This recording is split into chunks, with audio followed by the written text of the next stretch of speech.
there's an Eclipse, and we are going to look through the lens, and we don't have that black filter, but we are using this as a wish wrapper, a gift wrapper, and we are using this to look through the sun. And it's not good to look directly at the sun, so just be careful when you're looking at the sun to watch the eclipse. So let's go and put this.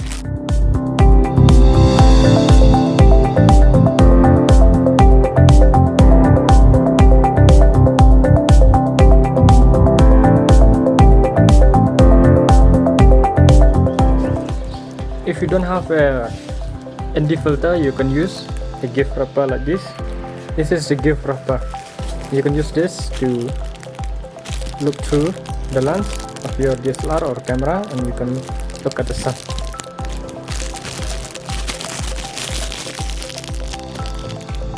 You have to double the layer.